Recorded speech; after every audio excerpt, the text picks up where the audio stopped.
All right, everyone, this is the unboxing of my Larry Wiechman KX500 cylinder head decompression button.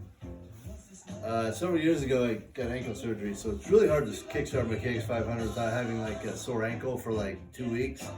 So instead of selling the bike, I decided to get the decompression valve installed in the head. So Larry Wiechman went ahead and did that from Roscoe, Illinois.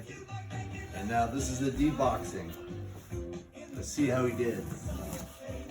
Everything I've heard is he does a great job. Just looking at the package, very well wrapped and organized.